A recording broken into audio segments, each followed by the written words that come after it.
gini, "Kok ketemunya cuma deskriptif saja?" Saya bilang gitu. Padahal kalau kita cuma deskriptif saja, itu kan, hanya untuk memberikan gambaran saja gitu, Ibu selalu menekankan seperti itu. Kalau memang metode yang digunakan itu, bukan kadang-kadang kan, Pak Ibu ngomongnya ya kualitatif, kuantitatif, ya memang itu perpaduan, tapi artinya bukan semata-mata kalau kualitatif itu tidak ada sama sekali, alat uji yang digunakan. Jadi lebih afdol itu kalau kita mempunyai alat uji yang bisa kita pertanggungjawabkan. Dan karena nanti Bapak Ibu sebagai syarat untuk bisa ujian ujian seminar hasil, tentunya kan harus mempunyai eh, publikasi ya. Nah, mulai saat ini sudah disiapin. Jadi nanti jangan sudah siap untuk penelitian selesai, tapi tidak punya publikasi, ya nggak bisa, gitu. Ya, jadi itu adalah salah satunya. Seperti halnya nanti ikut seminar internasional, kemudian ataukan publikasi di kayaknya S2 Sinta tuh boleh. Tapi kalau by riset itu harus Scopus. Itu, nah, itu syarat-syarat seperti itu mulai awal ini saya selalu mengingatkan bahwa untuk bisa apa itu dilakukan ya jadi persiapan. Maka di dalam metode statistik itu perlu kadang andalannya untuk publikasi itu adalah dengan menggunakan statistik gitu ya. Itu mungkin di awal saja dulu, nanti dalam perkembangannya apa yang bisa digunakan untuk diujikan. Mungkin tadi ini Ibu belum juga memperkenalkan diri. Jadi nanti untuk statistik itu pengajarnya tuh berempat.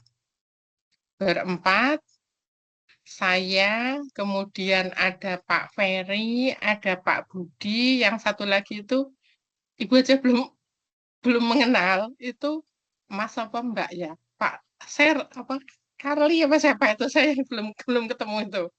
Ya, nanti kita apa itu tim. Jadi untuk mengajar statistik nanti kira-kira Ibu itu 1 sampai 4 kali tak apa kalau enggak 4 kali ya 3 kali gitu nanti untuk mengisi ini. Maka diawali Ibu apa itu untuk itu Ibu akan mengawali dengan apa konsep dari statistik dulu. Ya ini sudah ada coba Ibu tayangkan. Kalau ini enggak bisa ya saya. Tadi mana itu? Kembali. Jadi nanti mana? Share. Ini udah lama nggak pakai. Mana sih? PowerPoint. Kemudian tadi mana?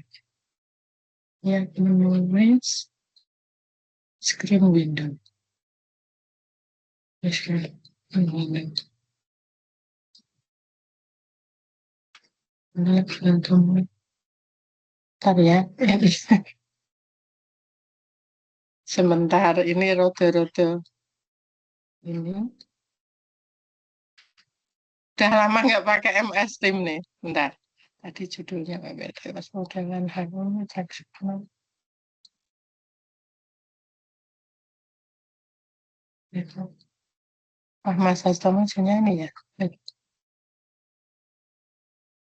Caranya biar nih. Malah nggak bisa. Mana nih cara kesernya gimana sih? Sebentar ya. Choose what to share. Izin Prof, Iya, klik di bagian yang share Prof, yang atas kanan. iya, Sudah iya Prof. sudah share. Terus ini share. Terus yang dipilih apa? Itu screen, window, or tab. Eh, Udah, Screen Prof. micro screen. Iya. Terus kalau screen, terus saya milih. Ini, screen, ini, terus ibu pilih gitu. Sebentar. Oh, Prof, mungkin pilih yang browse my komputer dulu aja Prof, buat milih Oh, filenya. bentar. Ini sudah, filenya udah ada. Terus ini Benar Prof. milih. Atau mungkin berkenan dibantu share screen, Prof. Dikirim saja gitu filenya. Oke, itu boleh. Sebentar. Nanti Ibu nggak bisa ganti-ganti. Sebentar window ya. Window. Window lalu di select participant. file mana yang mau di share gitu, Prof. Oh, Pak Radit toh ya sebentar. Ini udah lama nggak share. Terus Filenya browsing ya. dibuka dulu, Prof. Filenya mungkin dibuka dulu Sudah. lalu Ini baru Windows. ini buka, sudah dibuka. Terus saya Biasanya kalau sudah benar. dibuka di Windows sudah muncul Prof seharusnya. Oh, itu sebentar. Ini kita kembali ke sini lagi. Ini terus ke window. Window. Screen. Terus windownya mana? Window. Ya, mohon maaf, Prof. Yang sampingnya screen, Prof. Window. Oh, sampingnya screen nggak ada. Oh. Sampingnya screen nggak ada. Apa mau dibantu untuk share screen, Prof? Ya boleh, saya sebentar. Di itu ya sebentar. Iya. Saya sebentar. Ini. Masnya chat Ibu.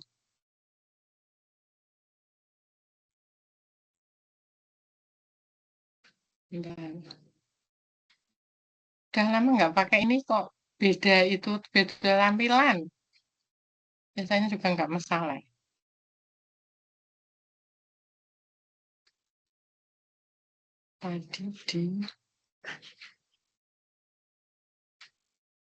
Tadi namanya apa ya? Kuliah Sabtu. Nah,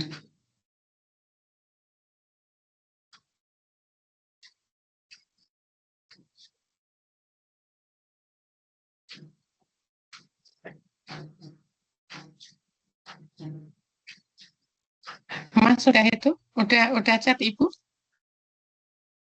Halo. Mas sudah chat Ibu, Mas? Sudah, Prof. Mana? Ambon? Bentar. Masih Mana centang dia? 1, Prof. Belum. Masih centang 1. Mana? Masih centang 1. Mana HP saya? Bentar. Oh ini. Ya, oke. Ibu. Dokumen. Terus, bentar. Tadi. Pesan. Statistik. Mohon maaf ya ini ya. Beda itu sih. Nama tadi statistika. Statistika. Kuliah 1. Kuliah 1. KKKLK. Kuliah 1. Kan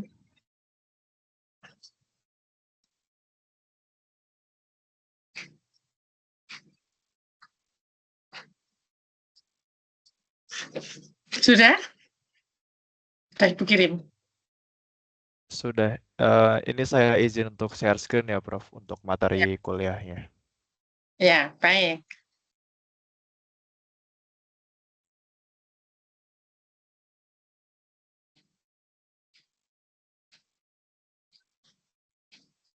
Sudah, Prof. Nanti bila ingin next bisa diinstruksikan saja. Matur nuwun. Ya, di di teman-teman besar apa kecil gambarnya?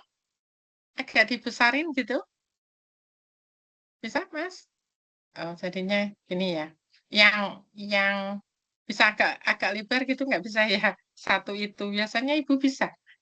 Satu apa itu? Masih kecil juga ya. Sebentar, Atau Prof. gimana? Ini saya full screen. Ya, oke.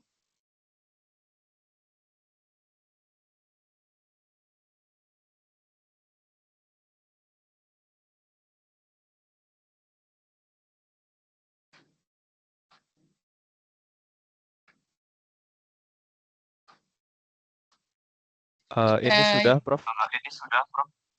Tapi tapi juga masih. Nah, ini lumayan besar. Oke, Mas Ilmi. Baik, yang lain sudah bisa melihat, teman-teman? Sudah terlihat, Prof. Bisa Sudah. Ya, nih, baik. Bu. Oh, yang lain belum? Itu, coba. Yang lain ada yang belum terlihat?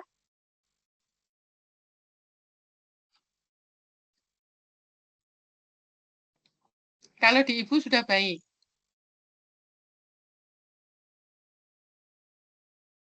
Sudah, teman-teman yang lain bisa dimulai? Sudah, Prof, sudah terlihat. Bisa, Ya, Prof. baik. Bisa, Prof. Ya, baik. Jadi sebetulnya kita belajar di ini sih masih sebetulnya metode statistik yang sangat-sangat dasar ya, tetapi itu adalah untuk memulai bagaimana kita analisis data. Mungkin kalau di S1 yang sudah biasa menggunakan statistik, ya syukur alhamdulillah Ibu tinggal mengulang.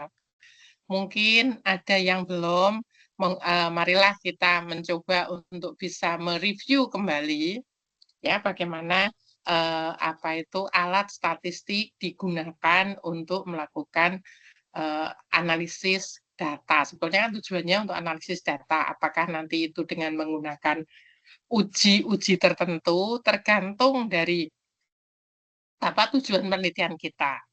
Ya, tentunya kalau kita mau penelitian, berangkatlah dari sebuah permasalahan. Jadi berangkatlah dari permasalahan. Nah, nanti dari permasalahan itu tentunya kan ada tujuan untuk mencapai tujuan tersebut itu butuh metode. Lah, salah satunya yang digunakan adalah dengan menggunakan statistika. Ya, jadi statistika itu digunakan untuk melakukan analisis. Gitu ya. Maka di sini konsepnya apa sih sebetulnya statistika itu? Adalah kegiatan untuk mengumpulkan data, menyajikan data, menganalisis data dengan metode tertentu. Tadi yang Ibu sudah memberikan gambaran-gambaran tertentu. Kemudian menginterpretasikan hasil analisis. Nah, yang kadang-kadang kita menjadi salah adalah metode penelitian kita gitu mesti nulisnya kualitatif, kuantitatif itu mesti selalu kalau membuat di metode statistik metodologi penelitian. Jadi metode penelitian. Nanti itu yang sering terjadi itu nulisnya tuh begitu, ya. Namun dalam hal ini itu sebetulnya bagian dari kegiatan untuk melakukan penelitian. Maka mesti yang terakhir itu adalah ya memang dari dari kalimat kualitatif, kemudian kita jadikan kuantitatif, kembali lagi kita interpretasikan. Nah, itu apakah gunanya? Maka melalui fase statistik deskriptif, ya di sini berkenaan dengan pengumpulan, pengolahan, penyajian sebagian itu nanti apa yang dikatakan sampel atau seluruh data pengamatan tanpa pengambilan kesimpulan. Nah, catatan itu yang perlu Mas dan Mbak itu perhatikan. Jadi, kalau kita hanya menggunakan statistik deskriptif, itu tidak bisa kita mengambil kesimpulan. Ya, jadi ya hanya itu aja diberikan gambaran. Kita nggak bisa menyimpulkan. Nah, kalau sudah kita masuk di dalam penelitian, nah itu yang kadang-kadang lupa, ya.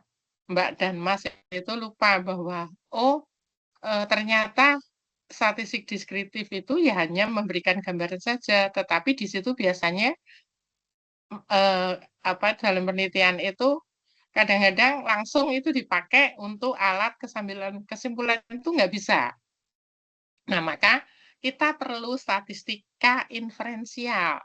Maka setelah data dikumpulkan, maka dilakukan berbagai metode statistik untuk menganalisis data dan kemudian dilakukan interpretasi serta diambil kesimpulan. Ya, Statistika inferensi akan menghasilkan generalisasi karena ini adalah pengambilan jika dari sampel yang representatif. Itu maksudnya ya. Jadi nanti dengan mengambilan sampel ya, kita bisa melakukan apa itu ada uji ya. Ini sudah langsung bisa. Maka dimulai statistik itu hanya memberikan gambaran saja. Maka sebuah penelitian itu yang utama. Nah, kebetulan Ibu itu juga jadi reviewer peneliti di Dikti, jadi nasional. Di situ ada rambu-rambunya. Yang pertama itu adalah yang nilainya tinggi. Itu mesti bagaimana kita ketajaman untuk merumuskan permasalahan. Ya, maka nanti di situ terkait dengan bagaimana state of the art untuk menyelesaikan itu, salah satunya adalah menggunakan metode. Nah, itu yang diharapkan seorang peneliti nanti bisa menjawab. Jadi setelah kita tahu bahwa ada permasalahan, kemudian kita menggunakan metode tertentu untuk mencapai tujuan itu, karena tujuan itu dipakai untuk mengambil kesimpulan. Itulah salah satu yang dipakai adalah dengan statistika. Gitu. Lanjut, Mas.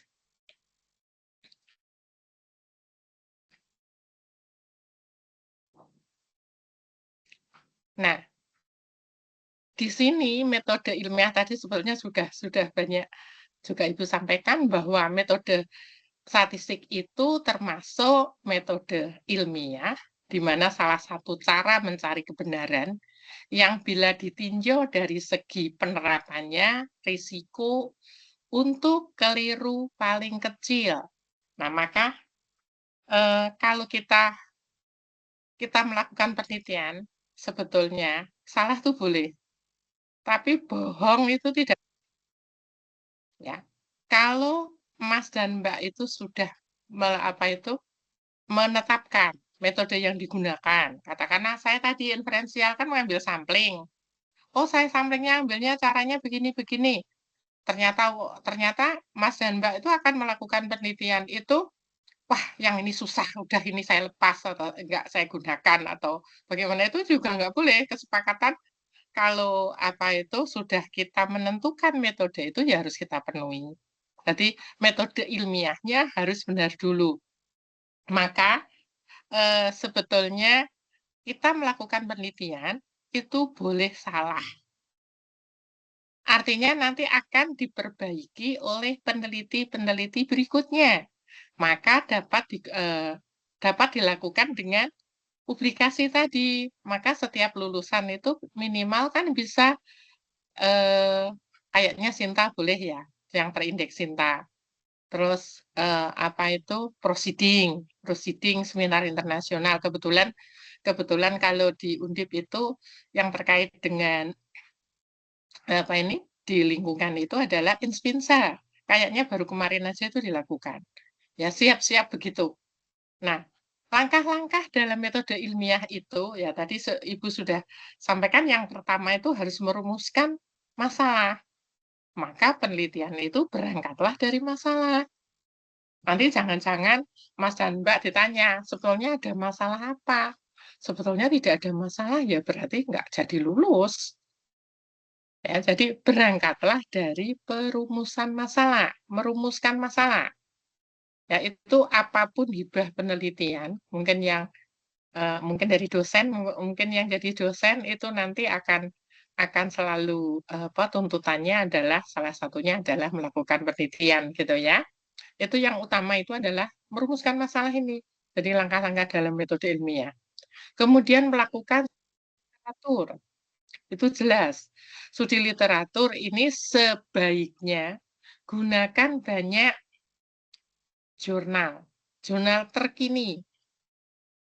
Paling tidak ya sampai itu tuh ya kira-kira 10 tahun terakhir ya. Kalau yang paling bagus ya 5 tahun terakhir. Sudah itu yang kita pakai. Nah, di dalam statistik ya ini, maka di situ membuat dugaan-dugaan yang ketiga, pertanyaan-pertanyaan atau hipotesis. Jadi silahkan silahkan pilih apa Mas dan Mbak itu pengen menggunakan pertanyaan penelitian ataupun juga ikut merumuskan hipotesisnya. Itu sebenarnya sama saja. Jadi pertanyaan-pertanyaan penelitian itu atau hipotesis sebetulnya tujuannya itu sama. Bagaimana kita akan membuktikan hipotesis itu. Nah, hipotesis biasanya kan diturunkan dari tadi studi literatur gitu, ya. Jadi banyaklah membaca kalau Ibu pesennya. Mesti kan cepat lulus. Nanti nggak ada 2 tahun, ya itu banyak itu yang di di MIL itu yang hanya 18 bulan gitu udah banyak yang lulus itu. Ya, tapi ya jangan berhenti kalau nanti sudah sampai di sampai di tesis banyak yang nanti nggak menghilang, tidak ada lagi ya jangan gitu. Itu kalau kita sudah niatan ya terus banyak baca itu aja sih kalau pesan Ibu nanti kan cepat lulus. Kalau cuma kuliah itu kan gampang kan, masih banyak temennya, masih itu. Tapi kalau sudah tanggung jawab diri sendiri tadi, itu yang agak teman-teman itu kadang-kadang menghilang, ya. Itu pengalaman saja sih menurut Ibu. Tapi mudah-mudahan yang teman-teman sekarang itu niatnya walaupun bukan full student, tetapi studinya lancar. Gitu. Sekarang kan gitu, cepat lulus. Jadi kalau masuknya susah, ya keluarnya jangan susah. Atau berarti bisa keluarnya dengan mudah, gitu ya. Kemudian yang keempat ini adalah mengumpulkan dan mengolah data, menguji hipotesis atau menjawab pertanyaan. Tadi Ibu kan sudah terkait tadi di awal sudah saya sampaikan. Kemudian yang kelima adalah mengambil kesimpulan. Sebetulnya kalau kita mau melihat langkah-langkah dalam metode ilmiah ini, peranan statistika itu ada di nomor 4. Ya, bagaimana itu hanya bagian itu saja. Ya, jadi peran statistika itu bagaimana akan digunakan untuk melakukan penelitian. Nah, ini. Jadi yang pertama itu ada instrumen, sampel, kemudian sifat data, variabel, dan metode analisis. Metode analisis itu salah satunya menggunakan uji. Apakah di situ adalah uji dengan menggunakan uji tertentu? Apakah kalau kita di dalam penelitian itu dengan menggunakan statistik itu sebetulnya kan nanti ada, tapi belum sampai situ ada parametrik dan monometrik ya. Nah, kita butuh alat atau peran statistika ini. Ya, lanjut Mas. Nah, data terbagi atas data kualitatif dan data kuantitatif. Kalau kita bicara data kualitatif, berarti data yang dinyatakan dalam bentuk bukan angka. Ya, contoh, jenis pekerjaan, status marital, tingkat kepuasan kerja. Kemudian data kuantitatif, data yang dinyatakan dalam bentuk angka. Ya, contoh, lama bekerja, jumlah gaji, usia, hasil ulangan, dan seterusnya. Nah, dari data itu, dari kualitatif dan kuantitatif itu, ya dari jenis data itu kita bisa melihat bahwa yang kualitatif, kalau di dalam jenis data ini ada nominal dan ordinal, biasanya nanti disebut data kategori. Kemudian yang kuantitatif adalah ada interval dan rasio. Nah, apa itu data nominal, ordinal, interval, rasio? Silahkan berikutnya, Mas. Nah, kalau kita ketemu data nominal, data berskala nominal adalah data yang diperoleh dengan cara kategorisasi atau klasifikasi. Tadi Bu sudah sebutkan bahwa nominal, ordinal itu adalah disebut data kategori, ya. Maka di situ contohnya adalah jenis kelamin, jenis pekerjaan. Kemudian kalau data ordinal itu adalah data berskala ordinal, adalah data yang diperoleh dengan cara kategorisasi atau klasifikasi, tetapi di antara data tersebut terhadap hubungan. Cirinya adalah posisi data tidak setara, tidak bisa dilakukan operasi matematika, jumlah, selisih, kali, bagi, itu tidak bisa. Contoh kepuasan kerja, motivasi. Nah, yang lebih tahu lagi bahwa kalau data ordinal itu, sebagai contoh begini, ada data katakanlah buruk, sedang, baik. Nah, kita kan tahu bahwa itu mesti ada degradasi, jelas bahwa buruk tuh ya lebih jelek dari sedang. Sedang mesti juga lebih buruk daripada baik. Jadi yang tertinggi adalah baik, ada degradasi. Tapi seberapa nilainya itu belum ada. Itu ordinal. Nah, kita masuk ke data interval bahwa data berskala interval adalah data yang diperoleh dengan cara pengukuran di mana jarak antara dua titik skala sudah diketahui. Cirinya adalah tidak ada kategorisasi. Bisa dilakukan operasi matematika. Berarti dia adalah sebuah nilai, numerik, angka. Nah, contoh. Temperatur yang diukur berdasarkan Celcius dan Fahrenheit. Kemudian sistem kalender. Nah, kalau kita lihat ini, seperti pengukuran temperatur. Kalau kita bicara 0 di Celcius dengan 0 di Fahrenheit, itu kan beda. Ya, maka seperti halnya, contohnya begini. Umpamanya kita mempunyai IQ 100. Kemudian A mempunyai IQ 100, B mempunyai IQ 200. Bukan berarti IQ B itu 2 kalinya A. Itu artinya data interval. Ya. Kemudian kalau kita bicara data rasio, ya, adalah data yang diperoleh dengan cara pengukuran di mana jarak antara dua titik skala sudah diketahui dan mempunyai titik nol absolut. Jadi kalau di interval kan kita tidak punya, karena seperti kita pengukuran di Celcius dan Fahrenheit, kalau Celcius itu benar 0, tapi kalau nolnya di Fahrenheit kan minus 32, itu yang dimaksudkan itu sebagai contoh. Namun kalau di rasio, itu adalah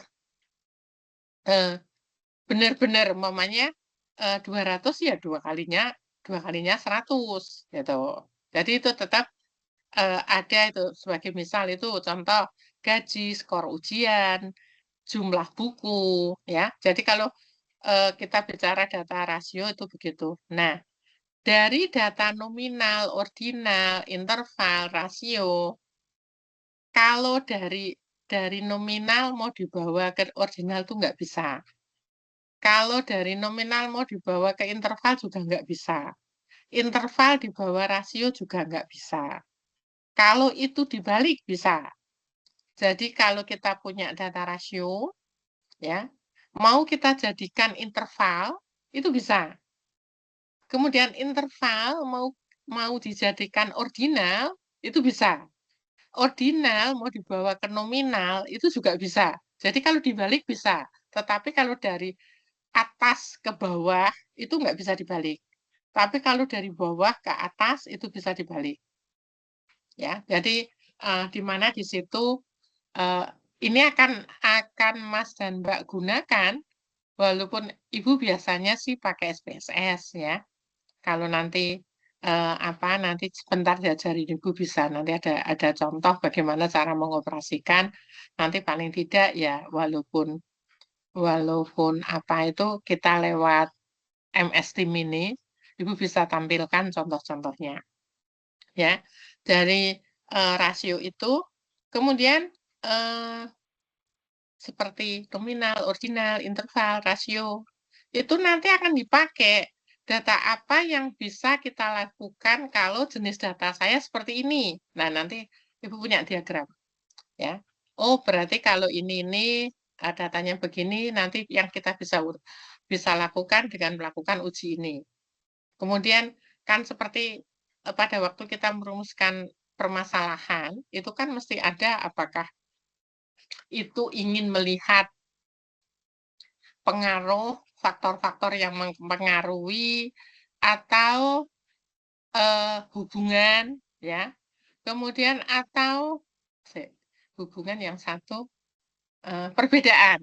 Jadi ada uji beda, uji hubungan. Kemudian kalau deskriptif jelas, nanti beberapa seperti kita ketemu data nominal, ordinal, ini bisanya kan deskriptif. Ya, kalau mau kita lakukan uji, paling tidak menggunakan uji chi-square nantinya. Ya, tinggal nanti tujuan yang kita itu apa, butuh metode apa, itu yang perlu kita pahami nanti. Ya, berikutnya adalah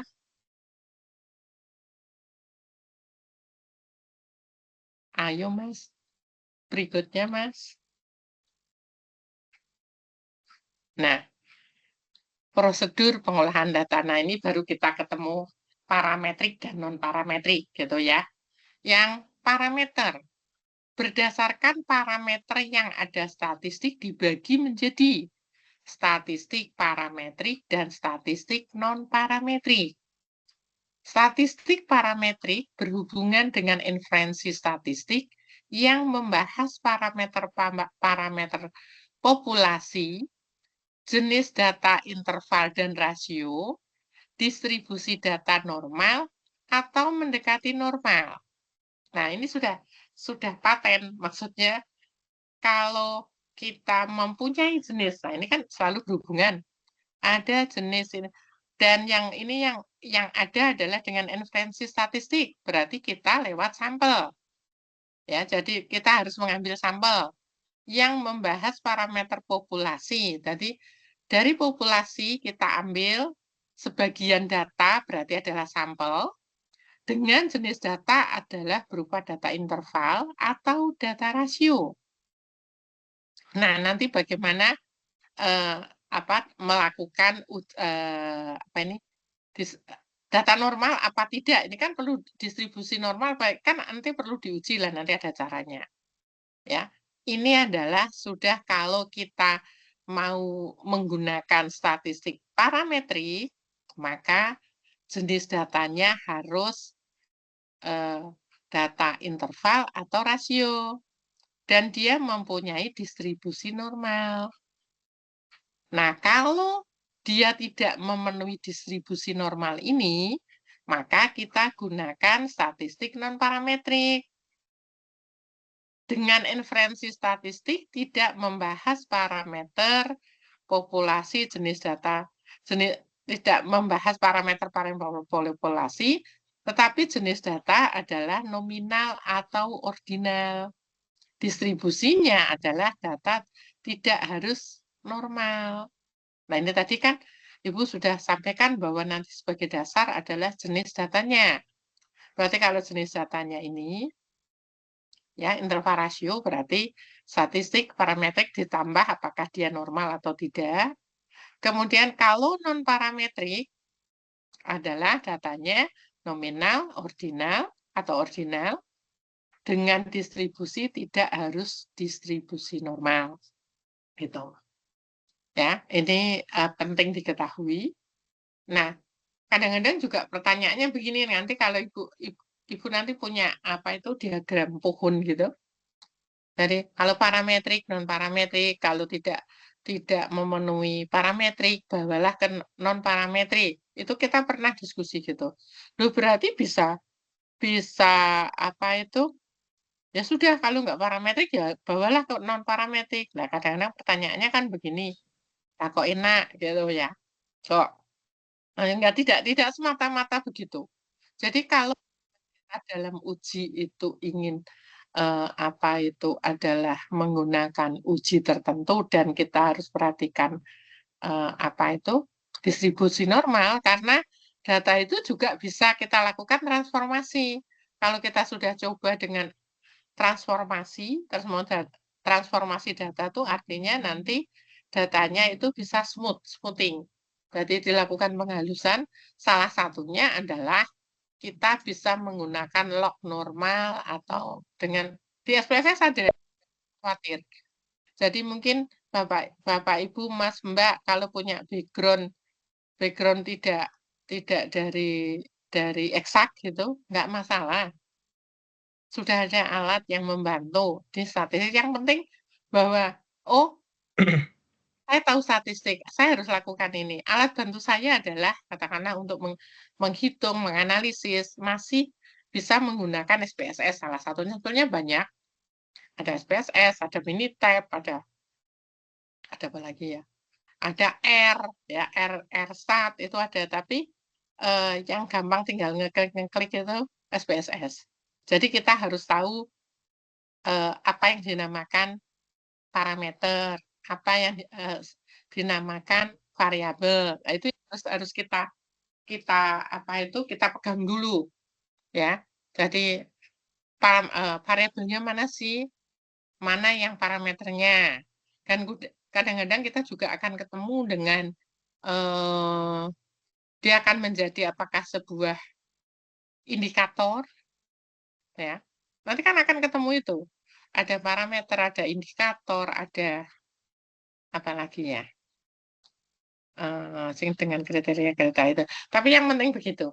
Jadi kita jadikan dulu ya mana variabel, apakah variabelnya itu apa itu yang digunakan mempunyai berapa para variabel, maka di bawah ini ya jumlah variabel berdasarkan jumlah variabel dibagi menjadi ini analisis univariat.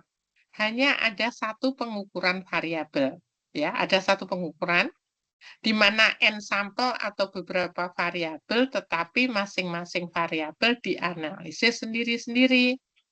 Contoh, korelasi, ya nanti ada nama korelasi motivasi dengan pencapaian akademik.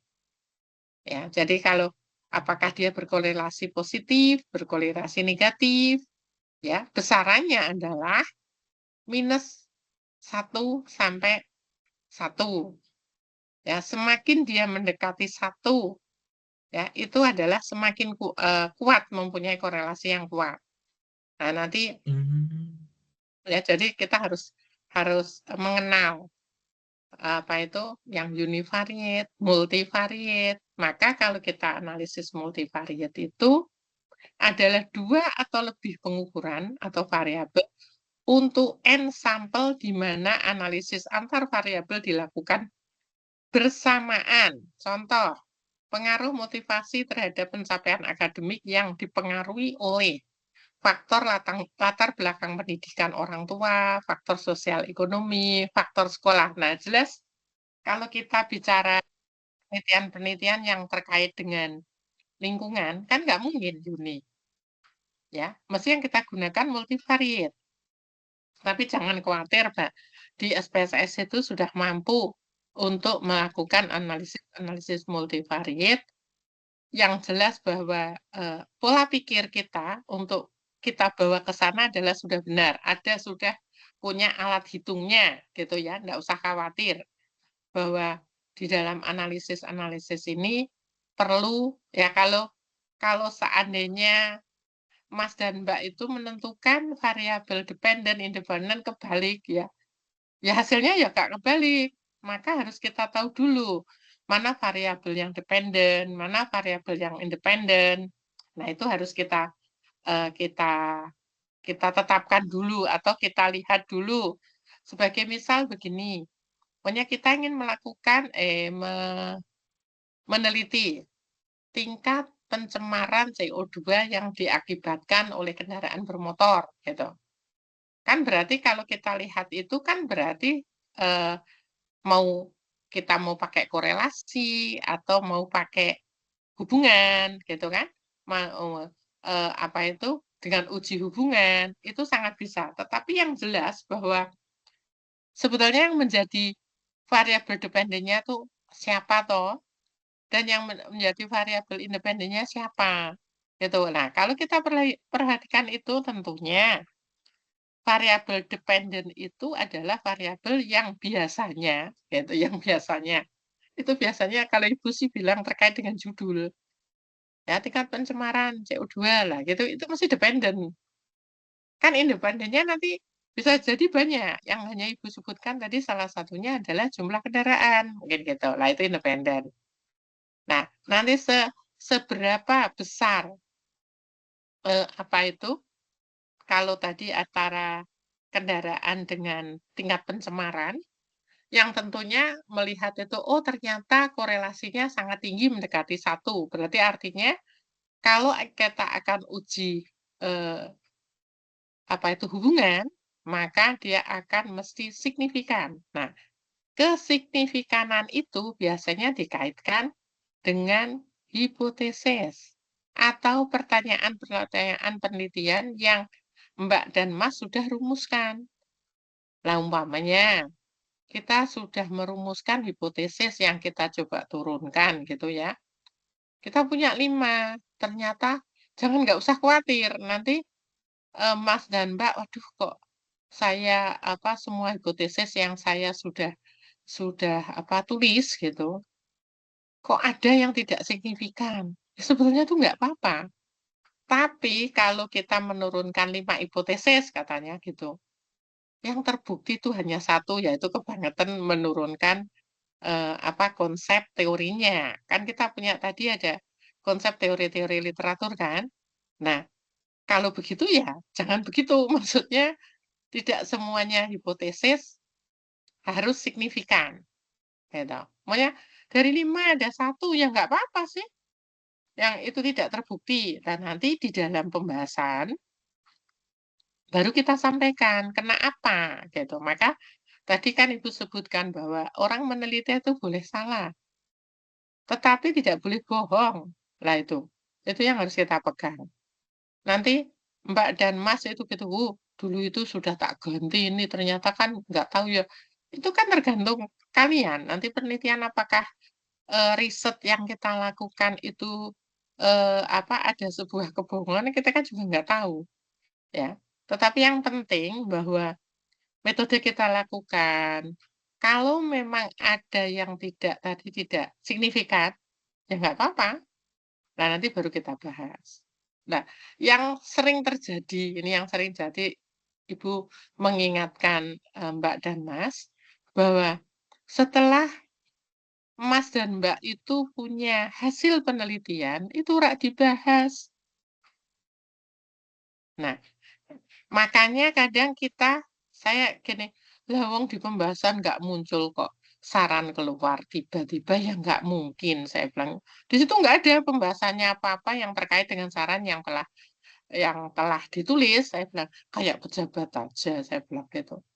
Ngomongnya tidak mendasar, tidak ada bahasan, tapi di situ menyarankan. Nah, kalau dalam penelitian-penelitian itu nggak bisa, Mas dan Mbak. Jadi kalau memang ingin menyarankan, masukkan dalam pembahasan. Ya, harus kita bahas. Ya, jangan hanya menampilkan hasil saja, tapi tidak dibahas. Pembahasan itu artinya ada sesuatu yang itu perlu ditonjolkan, kemudian kaitkan dengan yang sudah dilakukan orang lain. Nah, nanti akan bisa jadi di situ dalam pembahasan itu muncul bahwa apa itu hasil Mas dan Mbak itu kita ngomong bahwa hal itu namanya sesuai ya kita ngomong sesuai dengan hasil penelitian si A yang telah begini gitu lah itu monggo. Tapi kadang-kadang kan tidak banyak dibahas. Semuanya hasil yang ditampilkan. Ya, jadi kadang-kadang deskriptif itu mereka langsung pada ngambil kesimpulan kan ya.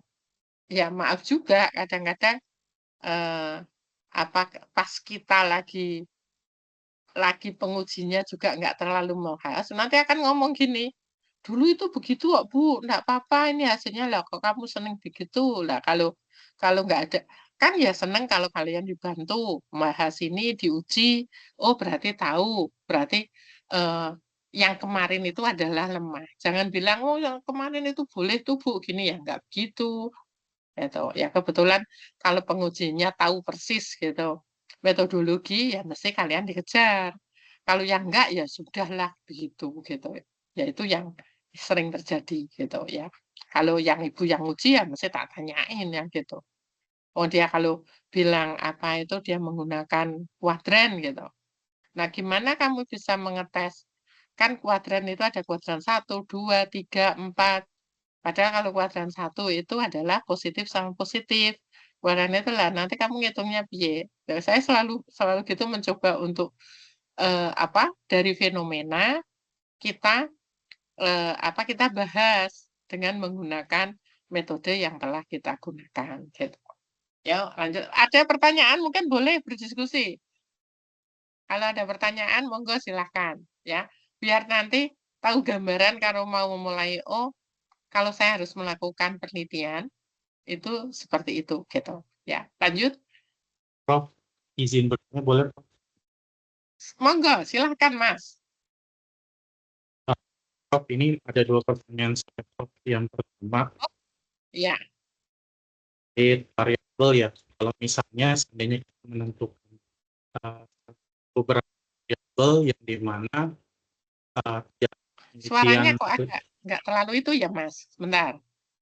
Sudah? Bisa dimulai? Tadi nggak terlalu jelas. Oke? Kan, Prof? Ya, silakan Mas Ari. Saya ada 2 pertanyaan, Prof. Yang pertama, misal kita menentukan beberapa variabel yang di mana variabel tersebut kita mendapatkan dasar penelitian dari pendahulu diperbolehkan. Yang kedua, misalnya kan Prof bilang bahwa kita melakukan analisa ternyata hasilnya itu tidak signifikan dan itu harus dimasukkan di dalam pembahasan. Nah, misalnya variabel tersebut adalah berdasarkan dari bukan penelitian. Nah, untuk penentuan kalau kita sedang tesis ini, Prof, di challenge lebih lanjut ya kalau misalnya maksudnya betul-betul dijawabkan atau seperti apa ya, Prof?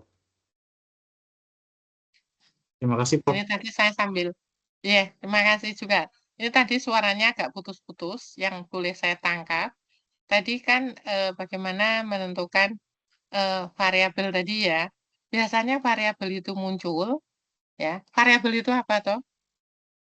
Kalau kita bicara variabel itu kan yang kita ukur ya, yang kita teliti, kita ukur. Tapi kalau variabel yang kita teliti nah itu biasanya itu adalah yang muncul dengan dari kalau katakan topik juga boleh, apakah judul itu biasanya kalau Ibu bilang sih menyerempet gitu ya, mesti ada di situ. Di judul itu harus ada. Nah, kalau terkait tadi yang tidak signifikan begitu, kalau semuanya tidak signifikan itu nggak boleh, Mas. Tetapi kalau kita menurunkan hipotesis itu adalah ada salah satu gitu yang tidak signifikan, nggak usah dipaksa, nggak apa-apa. Ya, jadi itu boleh. Tapi yang tidak boleh itu kalau semuanya adalah tidak signifikan. Berarti dalam penelitian itu ada yang salah dalam menurunkan hipotesis itu. Gitu saja sih kalau Ibu. Ya. Jangan dipaksa maunya biar signifikan diapain gitu ya. Tapi kalau tadi kita harus menguji apakah dia bisa berdistribusi normal atau tidak, itu bisa dilakukan transformasi. Tapi kalau yang terkait dengan kesignifikanan tadi, ya mohon maaf Mbak, nanti kalau di dalam berapa hipotesa yang diturunkan itu semuanya tidak terjawab, ya nggak boleh. Tapi kalau mau aman gitu ya, maka pertanyaan Ibu adalah apakah boleh di dalam sebuah penelitian itu tanpa hipotesis? Jawabannya boleh. Karena kita sudah membuat tadi pertanyaan-pertanyaan penelitian. Maka kalau kita di dalam review gitu ya, review proposal apa-apa itu yang bisa dapat pendanaan, itu biasanya yang kaitannya dengan perumusan masalah itu adalah jelas, tajam gitu. Ya kadang-kadang kan kita mengatakan itu relatif, tapi artinya kan nanti dikaitkan dengan metode, bagaimana dia mencapai tujuannya. Nah, biasanya state of the art ya, gitu. Dari penelitian itu adalah untuk mencapainya. Apa sih yang harus dicapai? Oh, dia akan nanti didekati dengan metode ini. Jadi untuk melihat ini, kalau semuanya itu sudah oke, ya nggak masalah. Nah, biasanya juga itu adalah inovasi. Ya, bagaimana kita memperlihatkan bahwa penelitian saya itu loh berbeda dengan penelitian orang lain karena saya mempunyai tambahan, inovasinya saya begini, monggo. Ya, itu nilainya tinggi. Jadi kalau proposal-proposal yang dapat pembiayaan biasanya tuh 2 nilai yang tinggi itu adalah di perumusan masalah dan inovasi. Ya, inovasinya apa dalam penelitian itu? Ya, maka itu kadang-kadang yang kalau di tesis gitu sih nggak terlalu dituntut novelty gitu ya, tetapi ada kebaruannya. Kalau di S3 itu harus nanti dikejar. Novelty-nya apa? Kamu bisa meng-keep bahwa itu adalah penelitian saya gitu. Kalau di S2 sih masih rada-rada longgar lah ya. Karena biasanya kita benar-benar kalau kita mau publikasi literatur review itu berat loh. Karena kita harus membandingkan dari beberapa judul membandingkan dari artikel-artikel yang sejenis. Padahal kita cari artikel yang sejenis mungkin dari 10 gitu yang bisa kita dapatkan hanya 2 gitu. Nah, itu nggak gampang. Ya, jadi kalau pas gitu-gitu kita coba banyak carilah Mas dan Mbak itu artikel sejenis yang kita ingin atau kita nantinya akan menggunakan di dalam apa itu tesis ya. Itu sudah mulai saat ini. Nanti kan cepat Mas dan Mbak.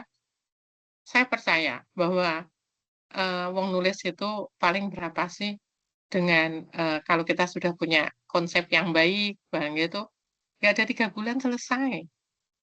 Nah nanti tinggal nunggu proses apa tadi merumuskan proposal, kemudian SHP, seminar hasil, baru gitu kan sudah selesai.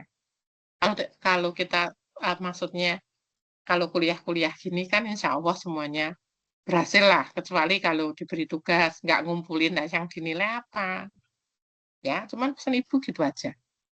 Itu. Itu mungkin tadi suaranya agak kurang jelas, Mas. Itu, ya. Itu lanjut sekarang. Nanti bisa diskusi lagi. Nah, pengolahan data. Nah, ini terkait dengan pengolahan data. Sebetulnya ini sudah baik diagram ini. Jadi kita bisa mulai tadi memilah antara statistik non-parametrik, statistik parametrik. Coba kalau di dalam diagram ini kan kelihatan banget. Ya, dari jenis data ke kanan itu interval rasio yang kita gunakan statistik parametrik. Kemudian yang ke kiri itu adalah nominal ordinal, statistik non-parametrik. Kalau statistik non-parametrik dengan jumlah variabelnya berapa? Kalau 1 berarti uni, kalau lebih berarti multivariat, gitu ya. Yang kemudian kalau rasio statistik parametrik itu banyak nanti statistik parametrik itu banyak uji-uji yang harus kita lakukan.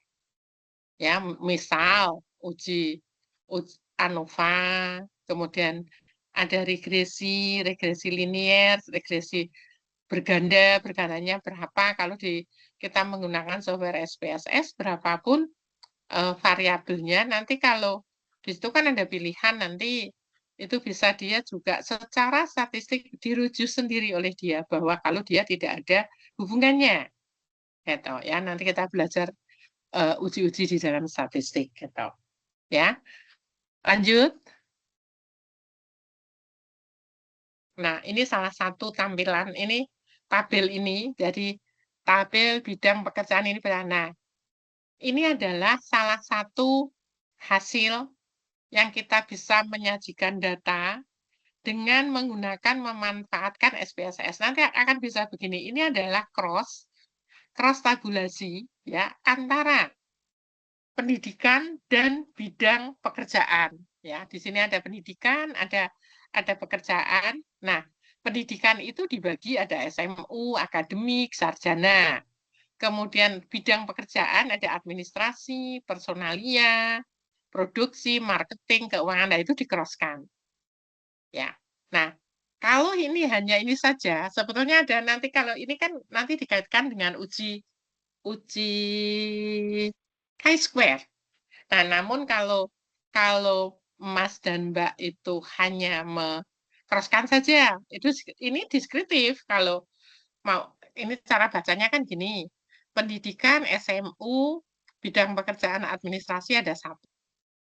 Kemudian akademik terhadap administrasi ada 8 dan seterusnya. Ini jumlahnya ke sebagai row baris dan ini adalah jumlah sebagai kolom. Nah, sebenarnya kalau nanti diuji satu sel ini tidak boleh hanya 1. Minimal dalam 1 sel itu nanti kalau uji chi-square itu dia harus minimal 5.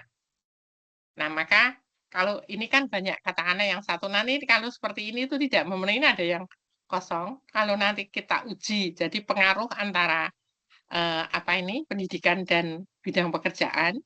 Ini kalau nanti kita belajar di uji chi-square, ini nggak boleh. Karena minimal masing-masing sel itu 1. Jadi kalau kita punya pendidikan ini ada 1, 2, 3, kemudian di bidang pekerjaan ini ada 1, 2, 3, 4, 5.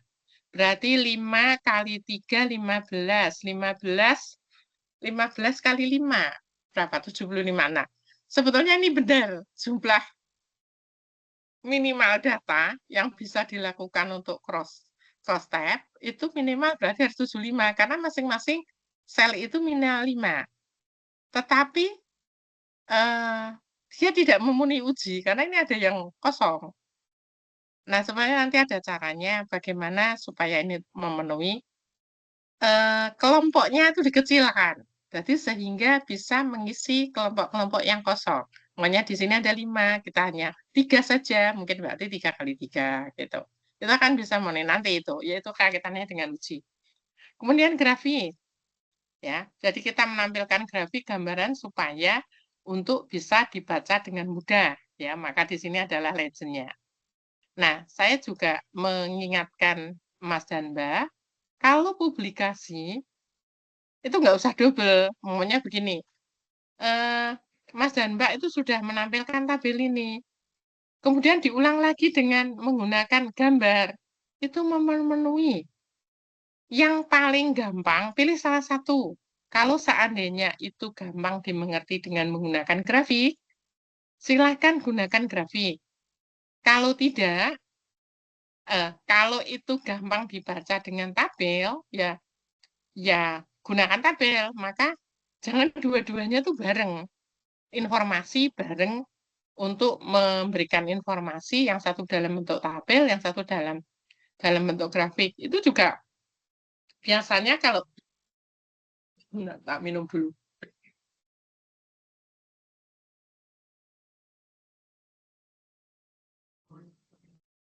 Biasanya reviewer di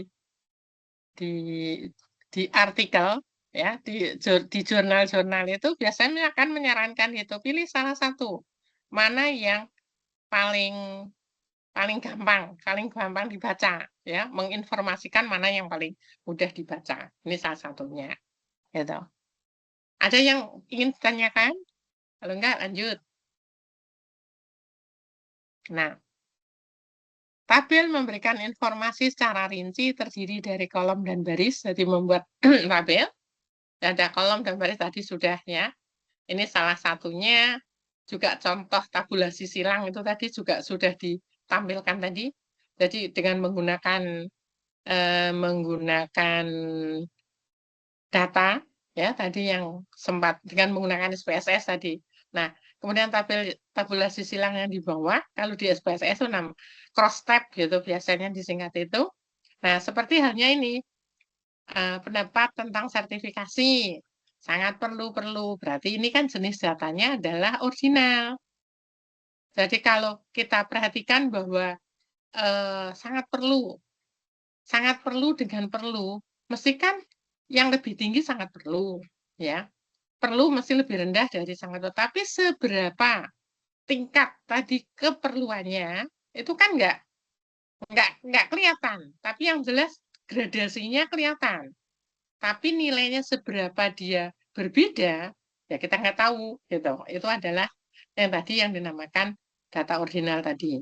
Ya, itu kira-kira biasanya kalau ingin mengetahui ini, kalau dengan menggunakan kuesioner, ya, penelitian dengan menggunakan kuesioner itu perlu dilakukan, bentar, apa tuh uji instrumen, ya, itu mau dipakai berapa kali, kok berapa kali, berapa ya, banyak 10 responden dulu atau berapa, itu biasanya instrumen itu diuji cobakan. Gitu. Yuk, lanjut. Nah, ini grafik memberikan informasi dengan benar dan cepat, tapi tidak rinci. Lah, tadi kan Ibu sudah katakan, silakan membuat apa itu tadi umumnya untuk publikasi mau buat tabel atau grafik. Nah, grafik kan memang tidak rinci. Kalau di situ kelihatan yang rinci adalah tabel, silakan gunakan tabel. Begitu, ya. Kemudian syarat. Syarat di dalam ini adalah pemilihan sumbu tegak dan sumbu datar tadi X dan Y tadi kecuali grafik lingkaran. Yang sebagai absis apa, sebagai ordinatnya apa, itu yang dikatakan itu tadi. Ya, sebagai contoh, ini tadi di bawah ini. Ya, sumbu datar, sumbu tegak. Tadi silahkan apa itu melihat ini yang ke X apa, yang ke sumbu Y-nya ini apa, itu silahkan diberikan keterangan. Ya, jenis grafik itu bisa grafik bar, berarti batang, garis, kemudian lingkaran, kemudian interseksi itu ada interface jadi gabungan antara itu. Ya, itu kalau menggunakan, kalau mungkin Bapak dan Ibu Mas ini sudah biasa pakai Excel, itu juga jadi, maksudnya untuk menggambar ini juga baik, gitu, ya. Kalau kita mau yang terkait dengan persamaan matematika, itu biasanya yang digunakan, apa itu, software yang digunakan itu adalah bisa Maple, bisa MATLAB, tetapi apa itu software itu bukan software jadi seperti yang Ibu contohkan di SPSS. Kalau SPSS itu tinggal mendefinisikan, oh variabel ini X1, X2, X3 itu monggo. Berarti lebih gampang. Tapi kalau di Maple sama MATLAB itu harus pengkodingannya juga perlu kita ketahui. Ya, itu bagaimana memanggil default, bagaimana itu tuh ada tertentu. Lanjut, Mas. Nah, ini contoh tadi. Ada grafik batang, grafik lingkaran, kemudian ini yang interseksi ini tadi. Ya. Kemudian grafik garis, dan seterusnya. Terus, yuk lanjut. Nah, kemudian ini ada muncul frekuensi. Jadi, frekuensi itu adalah banyaknya data untuk satu kelompok atau klasifikasi. Jadi misal di sini ada kelompok ke-1, frekuensinya adalah F1, kelompok kedua frekuensi F2, kelompok ketiga frekuensi ketiga, sampai yang ke I dan kelompok yang ke K. Nah, maka di sini N itu adalah sigma dari I sama dengan 1 ke K, FI. Jadi ini dijumlah gitulah intinya gitu ya. Tapi kalau disimbolkan di matematik itu adalah ini. Nah, ini perinciannya ini. Ya, jadi N itu adalah sigma dari FI, I sama dengan 1 sampai K. Jadi banyaknya I itu ada jumlahnya K, maka di sini F1 tambah F2 sama F3 dan seterusnya sampai yang ke K itu ini.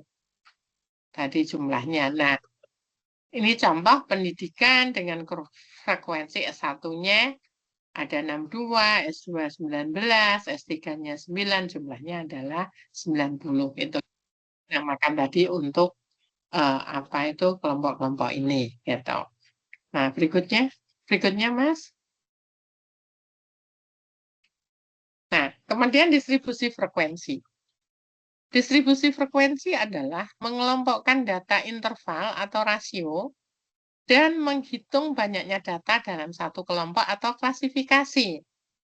Ya, jadi maka setiap apa yang harus kita analisis, ya, biasanya kita kaitkan dengan frekuensi. Jadi contoh ini ada usia, ya, usia ini sudah diurutkan nih, udah asli, ya. Diurutkan usia 20 sampai 35. Maka di sebelahnya itu frekuensi berarti usia 30 itu ada 5 orang. 21 ada 6. 22 ada 13. 23 ada 4 dan seterusnya sampai yang usia 35 itu ada 1 gitu. Nah, bagaimana membuat distribusi itu? Adalah yang pertama, mencari sebaran range, yakni selisih antara data paling besar dengan data paling kecil. Jadi kalau yang terbesar itu 35, yang terkecil adalah 20. Nah, range-nya, berarti ini mencari sebaran itu tadi range-nya berarti 35 dikurang 20 sama dengan 15. Ya, itu terkait dengan sebaran data. Jadi kalau kan mungkin data sudah terurut ini, nah biasanya itu diurutkan dulu datanya. Kalau Mas dan Mbak menggunakan Excel ya tinggal disending-asending itu, ya. Mau yang besar dulu apa yang kecil dulu. Berikutnya adalah menentukan banyak kelas dengan rumus K sama dengan 1 ditambah 3,3 log N. Ya. Di situ katakanlah ketemu 7. Ya, log N-nya berapa? Jadi di mana di situ N-nya tadi berapa? N-nya menjadi N-nya berapa? Itu di jumlah itu. Ya, N-nya itu banyaknya frekuensi tadi di jumlah. Itu log N-nya. Ketemunya itu adalah 7. Maksudnya ada 7K. Nah, berikutnya itu adalah menentukan panjang kelas dengan rumus P itu adalah sebaran dibagi dengan banyak kelas. Jadi kalau di mana sebaran range-nya itu 15, ya, dengan menentukan banyak kelas itu adalah 7, maka 15 dibagi 7 sama dengan 2. Gitu ya. Nah, kalau dari data yang ada, kalau dikelompokkan itu menjadi yang pertama itu 20 sampai 21, 22 sampai 23. Ini kan karena sebarannya itu adalah dengan kelas 2. Ini yang ini kan ini loh 2. Maka di sini yang terjadi dimulai dari 20 sampai 21, 22, 23. Nah, tinggal ini dijumlah aja 5 tambah 6 berarti 11. 22, 23 berarti 13 tambah 4 berarti 17 dan seterusnya. Ya. Kalau 34 sampai 35, 34-nya nggak ada ya berarti hanya 35 saja itu 1 gitu. Ya. Gampang lah distribusi frekuensi gitu ya. Sudah ada yang bertanya? Kalau enggak lanjut. Prof, ya dong Prof. Ya boleh, silakan.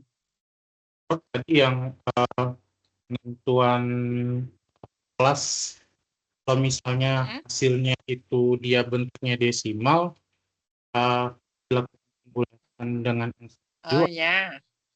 atau gimana ya, Kalau Prof? dia bentuknya desimal, kalau di bawah 0,5 dihilangkan. Maksudnya dihilangkan ikut yang kelasnya yang kecil, gitu kan? Tapi kalau nanti desimalnya itu dia di atas 0,5, 0,6, 0,7, dinaikkan 1, gitu. Ya. Namun Kadang-kadang kita juga bagaimana untuk mempermudah gitu ya. Itu boleh juga sih. Umpamanya range-nya itu dibuat katakanlah kalau kebetulan nilainya besar gitu umpama dari berapa ya?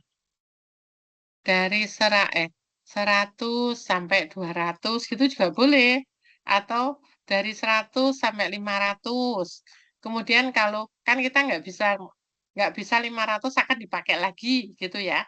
Kayak seperti ini kan harus di atas 1 di atasnya gitu kan. Nah, itu namanya 100 sampai 200. Bawahnya ya berarti 201 sampai 300 dan seterusnya gitu. Ya, itu juga akan menghindari. Jadi nanti kalau seperti ini toh dikelompokkan berapa sih nilainya? Nanti jangan khawatir. Di dalam SPSS itu ada yang dinamakan rekrut. Ya, nanti kelompok katakanlah kelompok 20 sampai 21 itu dari kode 1. 2 dan 1 itu gampang. Jadi nggak usah khawatir kalau nilainya berupa nilai ini, interval dan rasio. Sudah tulis saja, jangan dikelompokkan dulu. Mengelompokkan nanti di SPSS itu gampang. Ya, ini catatannya begitu. Gitu Mas tadi pertanyaannya. Gitu. Boleh lanjut? Nah, kemudian rata-rata. Nah, nanti terkait dengan ukuran tendensi sentral atau pusat, ya. Biasanya ini, ya, nilai-nilai begini ini akan dapat digunakan untuk melakukan apa tadi deskriptif, ya. Jadi sebagai contoh, rata-rata. Rata-rata itu adalah suatu bilangan yang bertindak mewakili sekumpulan bilangan.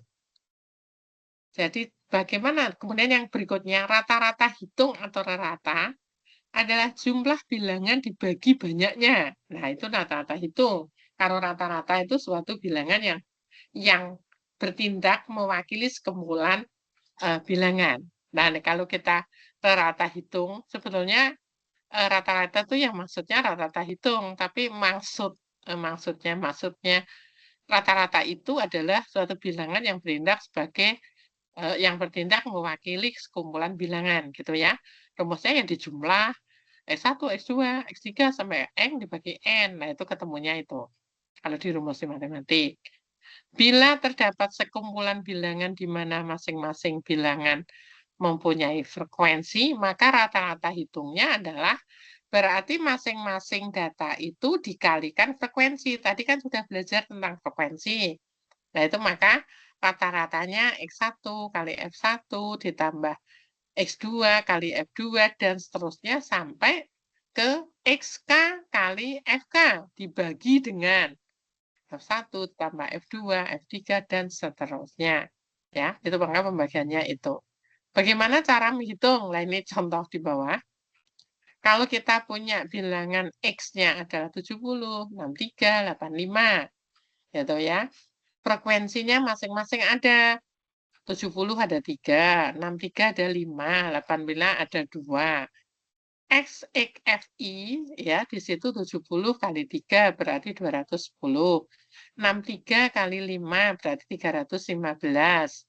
85 kali 2 170 kalau dijumlah 695. Maka rata-ratanya 695 bagi 10. 10 dari mana? Tadi frekuensinya. Ketemunya 69,5. Ya, sini gampang.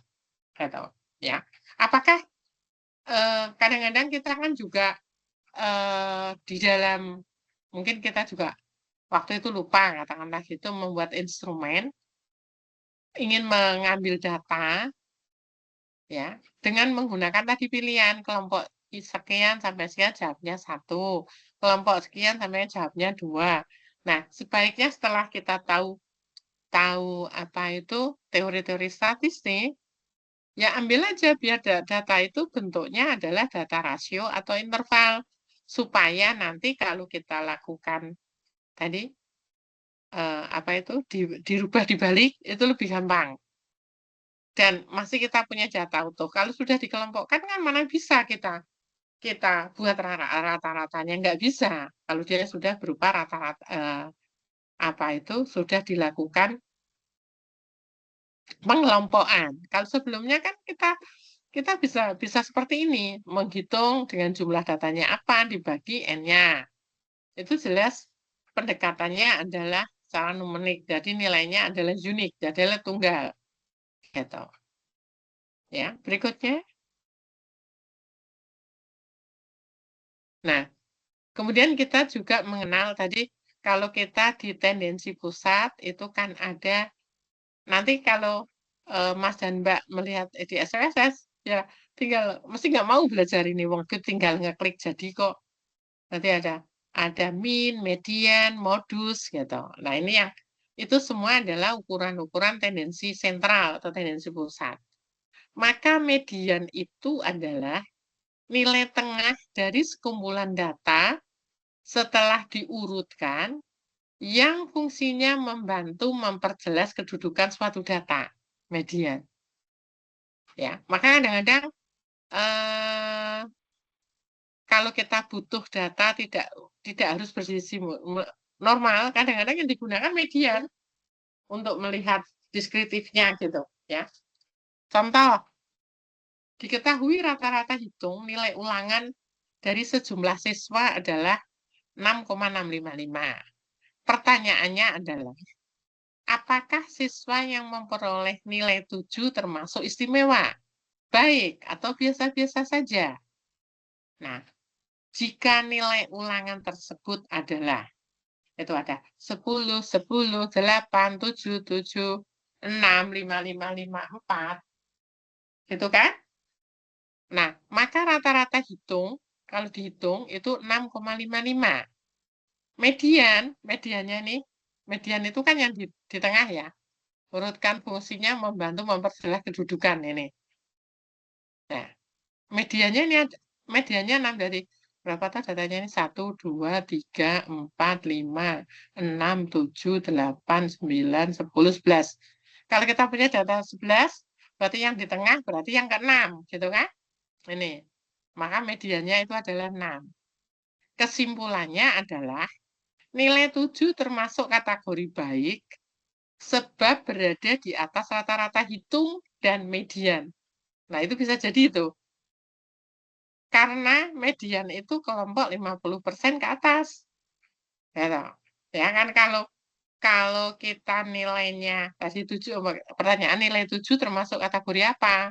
Berarti kan baik karena di atas 50%. Gitu. Nah, kemudian kalau jika nilai ulangan tersebut adalah, ini adalah 8, untuk berapa?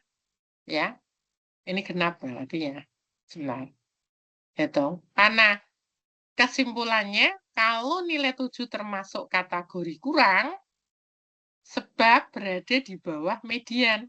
Jadi kelompok 50%. Jadi kalau seandainya mediannya di 8, adalah 1, 2, 3, 4, 5, 6, 7, 8, 9, 10, 11 ya. Berarti ini tengahnya 8. Kalau seandainya itu tadi ya. Kalau seandainya kita mengatakan ini, bahwa berarti nilai ini termasuk kategori kurang sebab berada di bawah median. Gitu. Ya. Nah, silakan ini kan sebetulnya uji-uji deskriptif. Jadi kalau kalian ingin memberikan gambaran saja, silahkan. Boleh dari rata-rata, boleh dari median, ya itu dari sini. Nah, terakhir di situ, jika sekumpulan data banyak bilangannya genap, tidak mempunyai bilangan tengah, maka mediannya adalah rata dari dua bilangan yang di tengahnya. Ya jelas ya, momen yang itu sebagai contoh 1, 2, 3, 4, 5, 6, 7, 8, 8, 9. Mana mediannya? Berarti 5 dan 6. Jadi dia yang di tengah ada 2. Kemudian dibagi 2. Itu. Jadi kalau yang ganjil itu kan gampang kelihatan di tengahnya. Kalau dia genap, berarti dia juga harus yang ada di tengah duanya. Gitu. Lanjut. Nah, sekarang modus masih di tendensi sentral ya. Modus adalah bilangan yang paling banyak muncul dari sekelompok bilangan yang fungsinya untuk melihat kecenderungan dari sekumpulan bilangan tersebut. Jadi contoh nilai ulangan itu tadi 10, 10, 8, 7, 7, 6, 5, 5, 5, 5, 4. Nah, maka standar deviasi, S itu standar deviasi, S benar ya, standar deviasi sebentar. S sama dengan 6, K sama dengan 3, P sama dengan 2. Jadi, di mana di situ rata-rata hitungnya 6,55, mediannya adalah 6, modusnya 5, kelas modusnya 5 sampai 7. Itu dari hasil. Dari mana itu? Kita coba kita punya pada mana itu tadi nilai 10 itu tadi didistribusikan di bawah itu. Jadi angka-angka itu tadi ditabelkan. 10 ada 2, 8 ada 1, 7 ada 2, 6 ada 1, 5 ada 4. Ya, 4 ada 1, jumlahnya 11.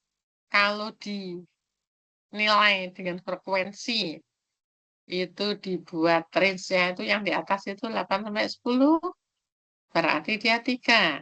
5 sampai 6, 5 sampai 7, karena tadi 2 itunya, P-nya, maka dia 7. Kemudian 2 sampai 4 itu adalah 1.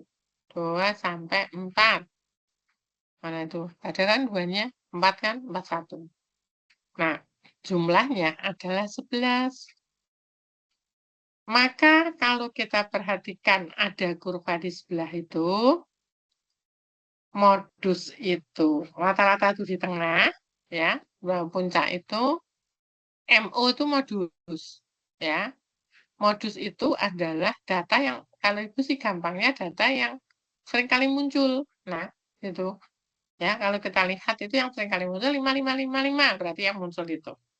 Nah, kalau kita lihat di dalam distribusi yang ada, X bar itu berada di tengah. ME itu median, berarti sebelah kanan dari yang dihasilkan. MO, modus itu ada di sebelah kiri. Ya, maka di sini kurva positif adalah rata-rata hitung lebih besar dari modus strip median. Dia berharga negatif apabila rata-rata hitung lebih kecil dari modus dan median. Itu ini. Ini modus dan median. Ini yang tengah adalah rata-rata. Gitu. Itu ada yang bertanya. Oke, lanjut kalau nggak tanya. Ini tadi semuanya masih deskriptif ya. Kalau pertanyaannya kapan kita Bu bisa menggunakan apa itu? Dengan tendensi sentral tadi ada mean, median, modus, itu tergantung penelitian kita. Ya, maka kadang-kadang kalian penelitian bisa dapat data banyak, tapi ini mau tak apa kayak embuh, lah itu ya juga nggak boleh. Ya, kadang-kadang kita mencari data kan sudah mahal gitu ya. Ternyata setelah data terkumpul bingung. Diceritain itu karena banyak yang terjadi. Ya, dibatasin aja kalau sesuai dengan tadi perumusan masalah, ya. Kamu wanita metode mana yang ingin didekati dengan itu ya, itu saja gitu. Ya nggak terlalu itu. Nah, di dalam ukuran yang menyatakan homogeneity atau heterogenitas, atau heterogenitas. Maka yang pertama adalah rentang. Tadi kan udah dihitung rentang range. Kemudian deviasi rata-rata, ya, average deviation. Kemudian varian, gitu ya, deviasi rata-rata. Kemudian deviasi standar, ya, standar deviasi. Di rentang, benar Ibu tak minum dulu.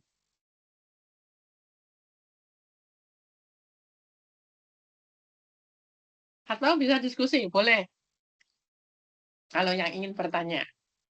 Ya, kalau ini masih gampang deh. Cuma nanti kalau sudah praktek ya itu.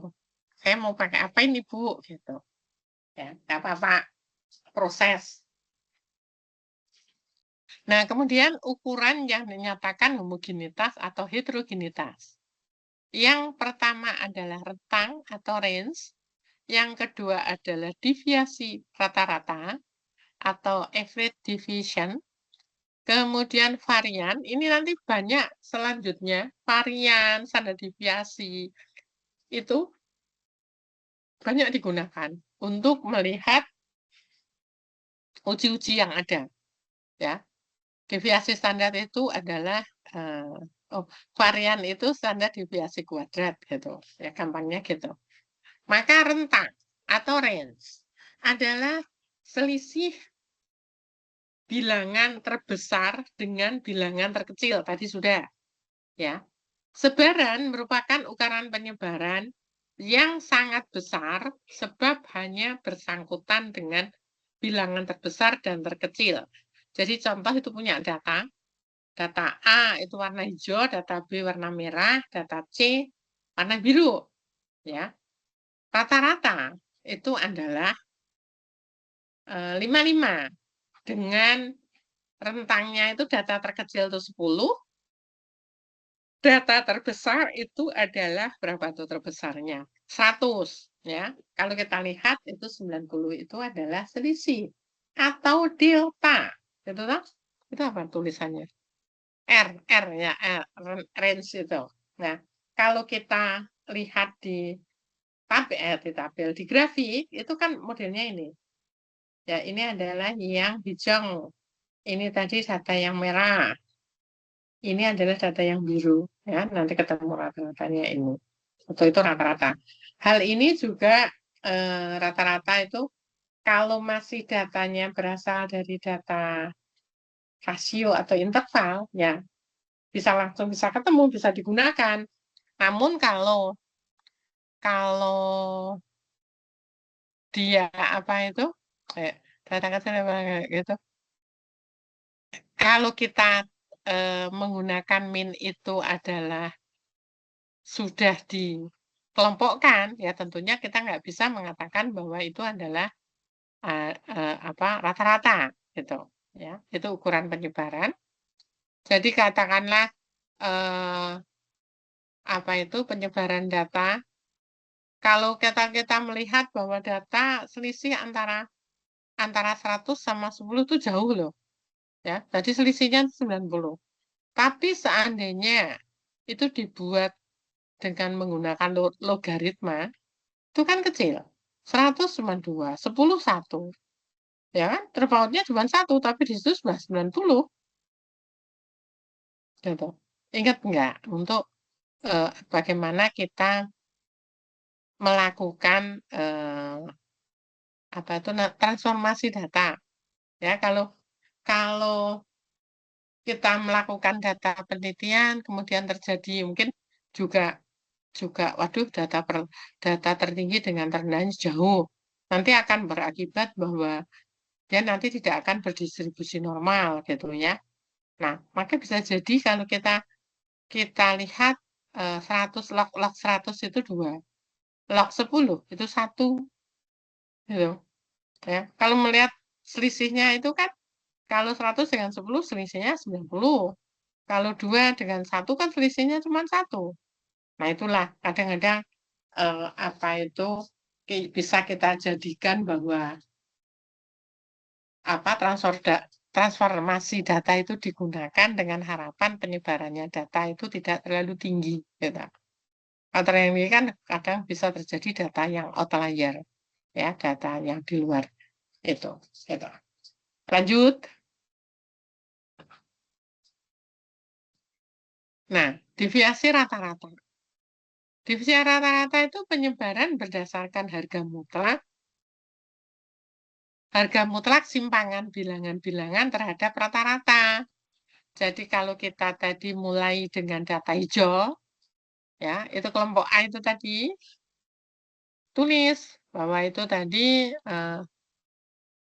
X min X bar. Jadi artinya tadi setelah kita mendapatkan rata-rata, ya jadi 100 yang rata-rata tadi berapa? 55 kan?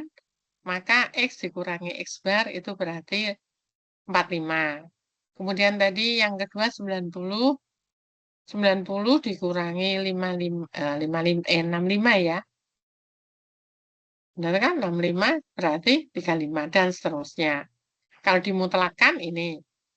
Nah, kalau kita bisa perhatikan bahwa kalau ini kan juga kita perhatikan nih. Kalau dia mendekati rata-ratanya, ini kan di antara karena rata-ratanya 55 kan nggak ada yang bersih di sini kan sama. Ya, dan seterusnya ini mau untuk mengiringi itu. Nah, maka pada waktu saya ingat jadi pelajaran kalkulus di awal gitu. Kalau kemarin saya ngajar maba itu yang S1 itu, kalau bagaimana kalau harganya mutlak dan seterusnya ya kayak ini salah satunya ya. Kemudian kelompok B sama kan sebetulnya kelompok B itu yang kelompok B yang biru ini.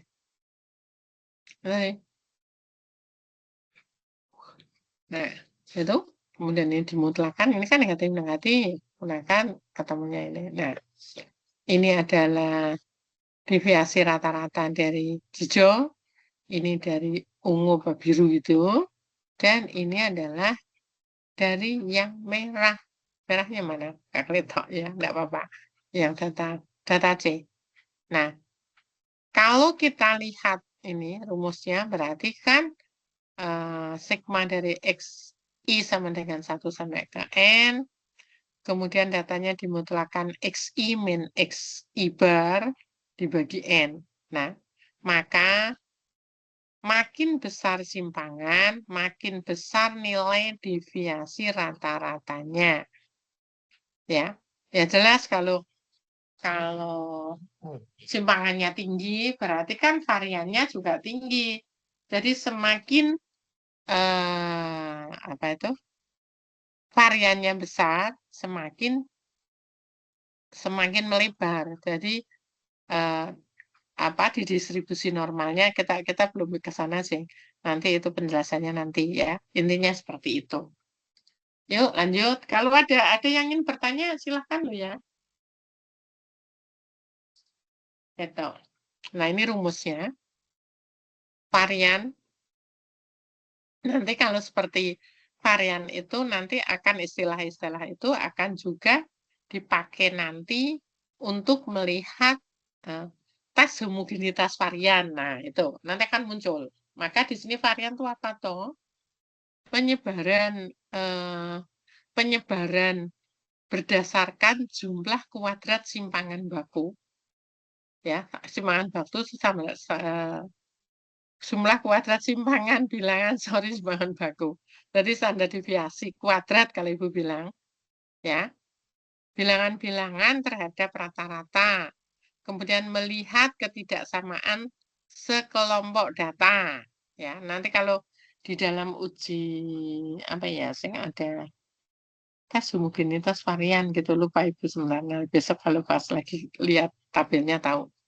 Ya, berarti di sini adalah S kuadrat sama dengan sigma dari I sama dengan 1 sampai N dengan XI min X bar dikuadratkan dibagi N min 1. Gitu. Ya. Nah, sebelah itu bagaimana dia caranya? Tadi rumus itu dipasang di kelompok itu tadi yang berubah. Katakan di sini adalah Excel atau menggunakan apa, monggo. Ya. Di situ adalah tetap X min X bar. Jadi X min X bar kuadrat. Nah, itu nanti standar deviasinya ketemunya itu dari kelompok A, kelompok B itu yang dihitung. Nah, kesimpulannya adalah kalau sebentar sebelum ke sana. Standar deviasi adalah penyebaran berdasarkan akar dari varian, ya. Berarti akar dari varian standar deviasi kuadrat itu adalah varian. Nah, kesimpulannya adalah kelompok A rata-rata 55 di R25, S-nya adalah 30,28. Kelompok B rata-rata 55, di R-nya adalah 39, S-nya adalah 41,97. Maka kelompok B lebih tersebar daripada kelompok A.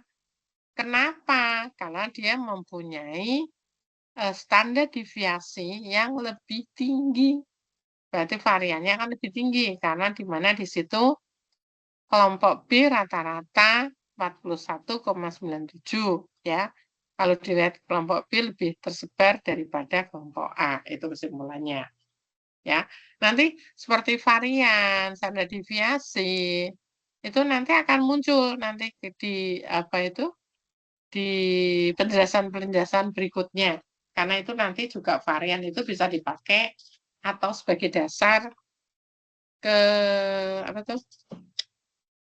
Sebagai dasar untuk melihat homogenitas varian gitu. Ya.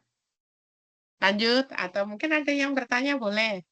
Kan tidak harus ya. Sekarang ini yang sebetulnya distribusi apa itu? Distribusi normal ya.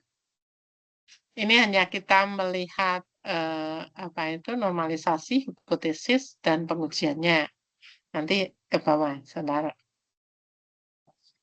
Jadi kalau kita perhatikan bahwa tadi di syarat parametrik ya, itu adalah ada kurva berbentuk bel, simetri terhadap sumbu yang melalui nilai rata-rata. Maka di sini ada kurtosis, berarti keruncingan, kemudian ada skewness atau kemiringan. Kalau kita perhatikan ini adalah salah satu apa itu Ibu mau nggak model sih, gambaran untuk distribusi normal bahwa di gambar ini yang tengah ini adalah rata-rata, ini rata-rata. Kemudian ke sebelah ya, itu ada X bar ditambah S. Kemudian X bar ditambah 2S. Dan X bar tambah 3. Semakin ke sini tambahannya adalah semakin tambah 1S gitu ya. Nah, kemudian yang ke kiri berarti kurang. Minus S ini kurang ini. Enggak. Ini minus ya. Yang ke kiri adalah minus. Yang ke kanan adalah plus. Kalau kita perhatikan di gambar ini, yang pertama ini.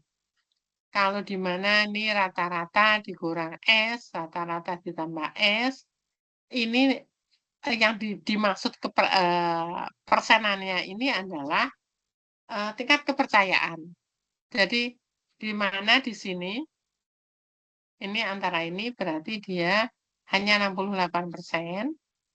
Kemudian kalau dia posisi pada ini, berarti ini alfa 5%, berarti 95%. Kemudian yang bawah itu adalah ini yang ketiga. Ya, ini adalah 99%. Berarti 1% adalah apa itu alfanya. Gitu. Nah, setelah kita ini lakukan uji normalitas, tadi sudah Ibu singgung, kemudian rasio skewness dan kurtosis berada di -2 plus 2. Dengan rasio ini dia masukkan, ya nanti dia berada kalau kita berapa tadi? -2 sama 2 -2. Oh, mungkin sini sama sini ya. Nah, kemudian tidak ada, jika tidak berdistribusi normal, lakukan uji normalitas non-parametrik bisa lagi Wilcoxon, Min-Whitney, atau terkendal. Jadi tadi kan Ibu sampaikan jadi parametrik dan non-parametrik. Nah, nanti di dalam diagram Ibu ada bahwa kapan kita bisa, di situ nyambung, ada parametrik dan non-parametrik, kapan kita gunakan dengan menggunakan parametrik, kapan kita gunakan dengan menggunakan non-parametrik atau parametrik gitu ya. Maka di situ adalah lakukan normalitas parametrik gitu. Nah, Wilcoxon, Min-Whitney, Tau itu adalah non-parametrik.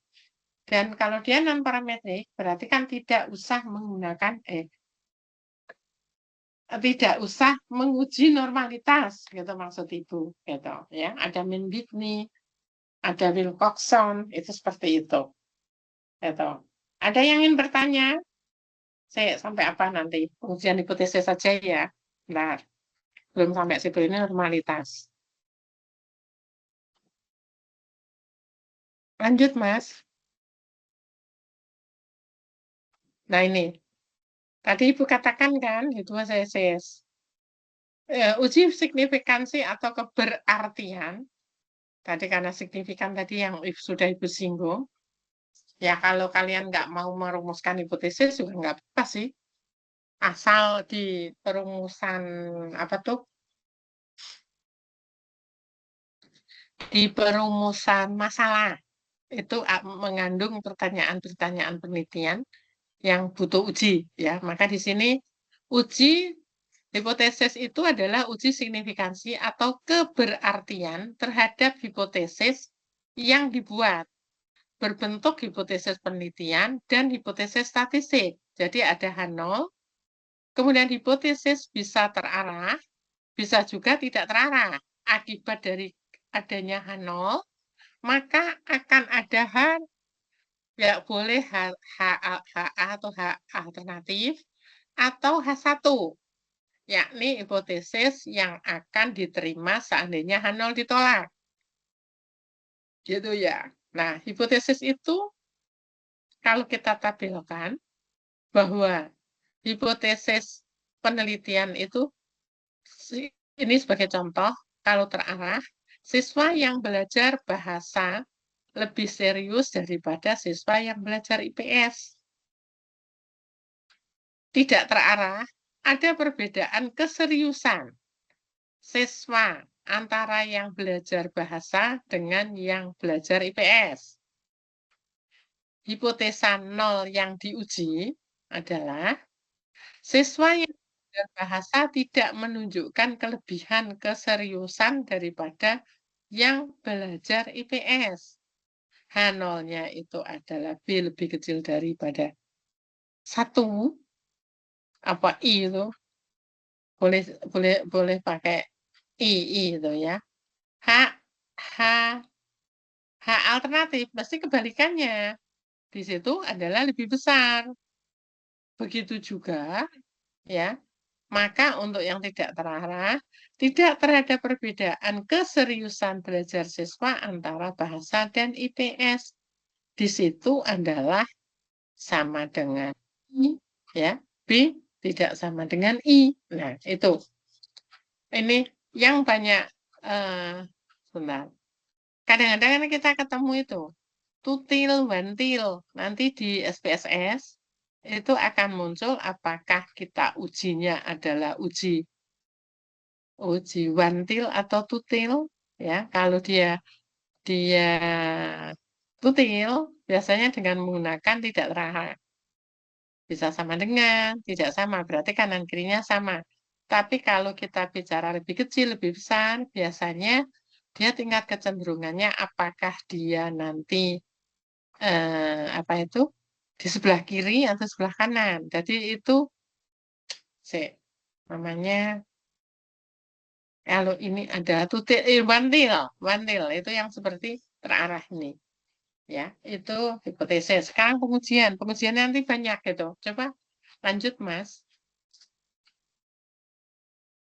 Nah, pengujian bila H0 terarah, maka pengujian signifikansi satu pihak. Ya tadi itu yang Ibu bilang watil, satu arah itu wantil, terarah. Bila H0 tidak terarah, maka pengujian signifikansi dua pihak.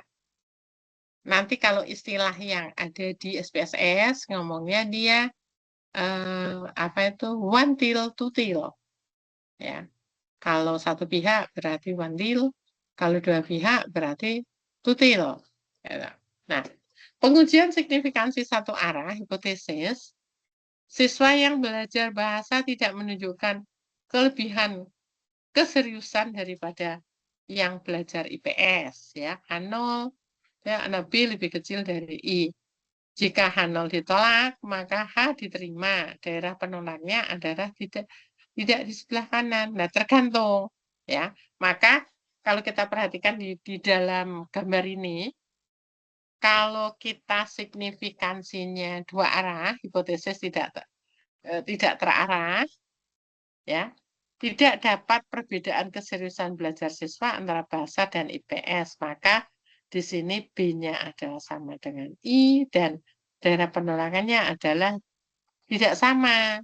Maka kalau hanya satu pihak, itu coba kita perhatikan yang di sebelah kiri itu adalah daerah penerimaan hipotesis. Maka di situ bentil.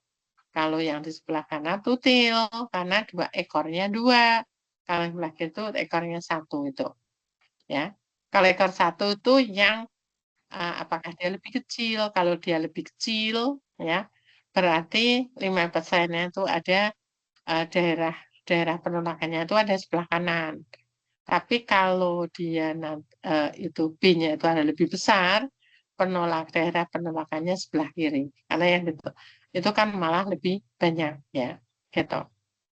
Coba lanjut sampai apa itu pengujian? Coba Mas sekali lagi. Nah, ini kalau ini sudah lumayan itu sudah masuk uji-uji. Nanti mungkin sampai segitu dulu, nanti biar nggak terlalu terlalu banyak, biar Mas dan Mbak itu bisa meresapi dulu, ya. Nanti uji keterangan itu masih banyak, besok lagi, ya. Itu sudah masuk ada korelasi, ada Spearman, ada itu dan tabel nanti, ya. Itu sudah masuk beberapa uji. Nanti beberapa contoh besok. Ini nanti di-share Mas ke teman-teman, gitu ya. Nanti bisa dibaca dulu. Besok dari awal itu mau bertanya, monggo. Kadang-kadang Ibu tuh sebetulnya senang itu kalau ketemu kalian semua. Jadi pertanyaan itu bisa lebih banyak. Tapi kalau jadwalnya jam 7 malam ya agak Ibu nggak bisa nyetir. Ya repot. Berarti kalau yang malam ya insya Allah ya malam terus. Tapi kalau yang pagi insya Allah Ibu usahain kalau bisa ya saya datang. Karena kadang di S1-nya itu di Tembalang langsung lari ke sana. Jarak antara ngajar berikutnya itu nggak ada sak jam. Kalau jalan seperti ini Semarang ini lagi parah ini. Wah, jalannya itu baru dicor. Ini di daerah rumah ibu, jadi agak ibu juga kesulitan gitu ya. Kalau nanti sebelum ibu nanti ganti pengajar, kalau bisa carilah software SPSS ya. Nanti ibu ajarin sebentar aja udah bisa kok. Nanti bisa itu. Maka nanti kalau kalian pengen bikin tesis kalau mau uji statistik nggak usah didandaki. Nanti kalau didandaki Mas dihapusi apa dibohongi maksudnya. Sekarang itu kan banyak hal ya bisa dipakai. Kadang tidak signifikan dia tahu. Mesti kalau tidak signifikan mesti yang di di istilahnya ndak kayak gitu ya. Nanti mesti nggak mau gitu. Maunya harus bilang, nah nek cuman diganti itu saja ya gampang sih gitu ya. Kalau bisa dikerjakan sendiri sambil berlatih, ada data dan seterusnya itu akan lebih aman. Jadi kalau tesis salah gitu ya, maksudnya bukan tesis salah, pengujian masih kurang sempurna, dibalikan lagi. Coba kamu lakukan ini, coba lakukan ini, nah itu bisa mengerjakan sendiri. Gitu. Mungkin itu saya tidak sampai jam 9:30 ya, jam 9 saja. Gitu. Mungkin itu yang bisa Ibu sampaikan. Kalau mau diskusi, monggo. Ada sesuatu yang ini sampaikan, monggo. Nggak apa-apa. Gitu. Ya. Ini ada kelas pagi sudah gabung ya. Nah, kemarin memang itu pas itu ada kuliah umum itu. Ya, mungkin itu ada yang ingin disampaikan. Saya Prof izin masuk Prof. Monggo. Tadi ada mahasiswa yang belum terabsen Prof. Absen. Ya Pak Nur Rahman. Yang masih belum absen sebentar. Kalau Ibu sih tadi semuanya sudah Ibu klik gitu. Oh sudah. Semua Masnya ngecek di itu bisa? Ngecek di HP? Coba Ibu. Saya sampaikan ke Pak Nur Rahman dulu, Prof. Iya. Ini sudah hijau semua tuh, Mas. 9 orang sudah hijau, terus tadi ya pagi kan sekitar 6 atau berapa orang itu sudah masuk. Ini sudah. Gitu. Sampun kok. Oh, nggih. Baik, Prof. Matur suwun, Prof. Terima kasih, Prof. Ya. Ya, sudah masuk. Nggak masalah, ya. Jadi mungkin itu tadi materi itu sudah bisa di-share. Sebetulnya tadi ada beberapa uji, nanti ya Ibu tambahin juga. Maksudnya tidak hanya sekedar itu, nanti ada khusus apa itu sebelum ke sana ada yang bisa Ibu sampaikan lagi nanti dengan diagram bagaimana apa itu Mas dan Mbak itu bisa melihat, oh kalau saya punya data ini tadi kan bicara tentang data ya jenisnya. Terus nanti bisa pakai uji apa? Ibu punya diagram pokoknya. Nanti bisa Ibu sampaikan juga gitu. Mungkin itu saja dulu yang Ibu bisa sampaikan. Ya, terima kasih atas perhatian Mas, Mbak, Bapak, Ibu. Selamat malam, selamat beristirahat. Saya tuh tadi cuma ngajar tuh ya sampai sore itu. Ya, kebetulan daerah saya itu baru lagi jalannya dicor, jadi muter gitu. Ya, mungkin itu dulu. Terima kasih. Kita tutup kuliah pada malam hari ini. Ya, insya Allah kita lanjut nanti di minggu depan. Gitu. Assalamualaikum warahmatullahi wabarakatuh. Terima kasih. Waalaikumsalam Waalaikumsalam. warahmatullahi Terima Ya, kasih, Terima kasih, Prof. Prof. selamat istirahat ya, sama-sama. Ya. Iya, Prof.